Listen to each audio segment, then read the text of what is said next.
As a proudly ordinary Hoosier,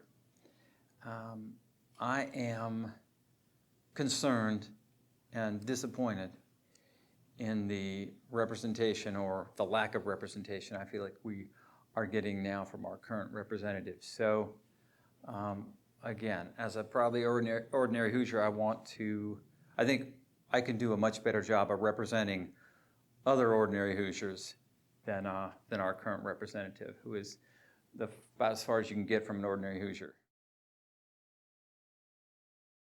I've spent my entire life in the 9th District, so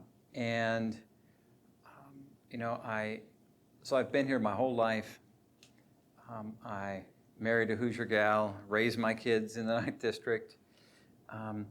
I have worked in our public schools as a public school teacher, as an Indiana public school teacher. I have served as an elected representative in my Indiana hometown of Bloomington for 20 years. I served as an at-large representative. During that time, I developed a strong public record that I think clearly illustrates that I can work well with people of very different perspectives, very different viewpoints, and I can collaborate with groups, organizations that represent very wide array of concerns on any given issue. And I think I've demonstrated through my 20 years of service in my community that I'll always stand up for ordinary folks. I'll always stand up and fight and be a voice for working people. My top priority is probably, I would say, to actually be present and connected to the people of the 9th District. Listen to them. Hear their concerns on the ground, face-to-face, in communities, throughout the district. Be a conduit for them to Washington, D.C., to policymaking that affects every family, every community in the 9th District, as well as the country. I think that's probably the highest sacred duty of a representative, is to be a channel through which ordinary folks can communicate their priorities and concerns. So that's the number one thing that I would do, that I would prioritize, and that I would change from what we've got now, because I don't think we have that right now. The second thing, I don't think we can do. I have a lot of priorities. Expanding Medicare, working towards Medicare for all, for example. Strengthening our public schools, not letting public funds be siphoned off for private, for-profit charter schools and private schools. But I don't think we're going to get better wages, wage floors.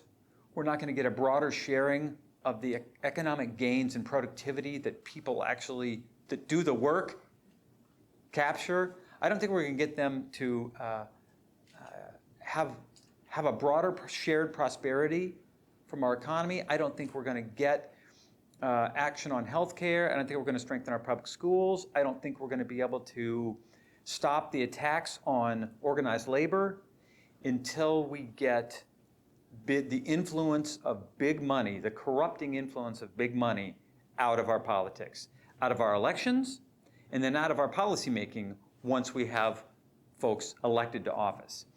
Because not only does money buy elections, it buys access to elected officials once they're in office. It buys special access.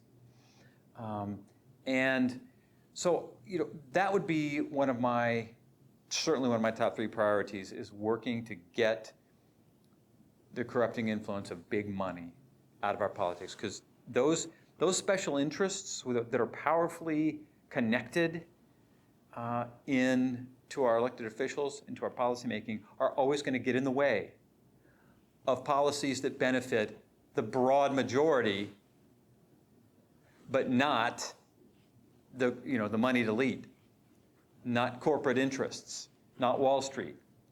They're always going to interfere. The pharmaceutical industry, the health insurance industry, they're always going to stop any progressive efforts at legislation that would help ordinary people. So we have to address money in politics. And there is a bill that passed through the House already right now. It's called House Resolution 1, H.R. 1. It's called the For the People Act. I think For the People Act. And it is actually a very ambitious and substantial piece of legislation that addresses not just the corrupting influence of money in politics, but sort of the revolving door between big business and Washington. It addresses gerrymandering, of our districts. It addresses voter suppression, fair elections. It addresses a lot of the problems I believe we have right now in our democracy. Again, that big money doesn't see any problem with and doesn't want addressed. So I would say, again, being a voice and conduit for ordinary folks to have a role and an influence and to be able to communicate their concerns and priority through me, that be a priority. Getting money out of politics so we can address all the other issues that I think we need to address. And I would say my third priority, probably, given what we've seen resulting from this pandemic that we were discussing when I first came in and sat down, is addressing the healthcare mess, the healthcare crisis we have in this country. I think we need to do that with a single-payer universal system. Healthcare should not be tied to your particular job. It should not go with employment. And I think ordinary Hoosiers, I think we've been misled into thinking that ordinary Hoosiers don't want what I would call progressive policies like healthcare for all. I think that's wrong. Not only I think is there survey and polling data that shows that, but based on my experience, my lifetime of experience in Indiana and my time on the campaign trail, and my time 20 years as an elected representative in Bloomington, but as a candidate on the campaign trail, I think ordinary Hoosiers care about their neighbors. They care about their communities. They are not, they are not every man for himself, dog eat dog kinds of folks.